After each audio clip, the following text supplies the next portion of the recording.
Hello beautiful people. This video is entitled Why I Didn't Hyphenate My Name, and it's just to explain my reasoning for dropping my maiden name and not hyphenating and just taking my husband's last name on,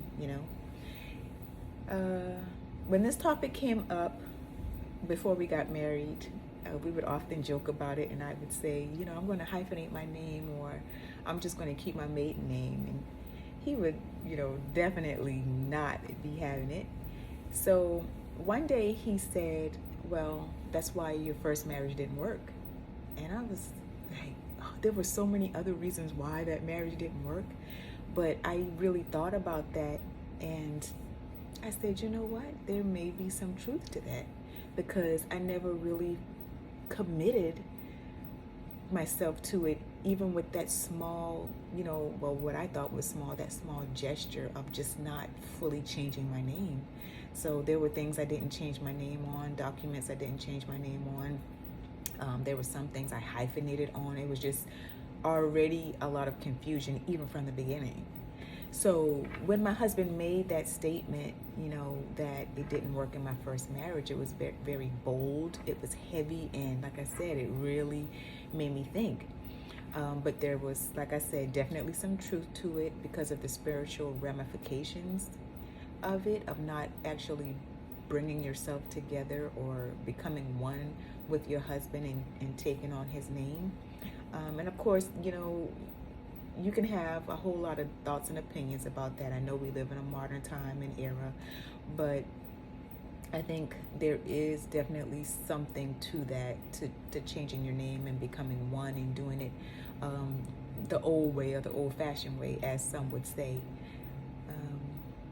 So to be honest, I definitely was confused a lot in that first marriage. There were definitely times when we were separated, which was pretty often. I hyphenated my name when we were separated at that time, or I would just use my maiden name, to be honest with you. And when we were together, I would hyphenate or just use my married name. So as you can see, there was a lot of frustration and anxiety and just a lot of unsurety, not knowing what was going to happen next, because we were separated so many times. We were married 5 years by default, and I always say by default because we were separated so much for months at a time, and it seems like every 6 months we were separated. So to be honest, we only really lived together about 3 to 4 years of that marriage, and the rest of the time we were separated, not living together. So in this marriage, I wasn't as apprehensive about, dropping my maiden name or having to hyphenate or anything like that. Nothing besides the usual jitters, of course, when you get married. Other than that, I felt pretty calm and at peace with my decision. I knew my husband had all the qualities that I wanted and needed in a man and in a husband. And so hyphenating this time around wasn't an option for me. And it wasn't just because he made it very clear that it wasn't an option. It was just, something I had made my mind up about, and I wanted to truly give this marriage, a great head start as much as I possibly could.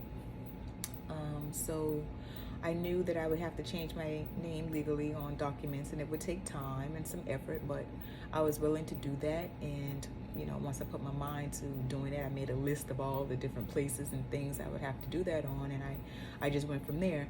So my married name is much shorter than my maiden name, so that made it a little easier as well. And it really makes me feel like we are one, and that in itself makes me very hopeful. So I hope that this was helpful to someone who may be considering hyphenating or continuing just to carry your maiden name. And of course, there are different reasons why you would want to do it one way or the other, legal ramifications and things of that nature. But you have to make the decision that's best for you, and actually think about why you're doing it. And so, like I said, feel free to comment, and thank you for watching.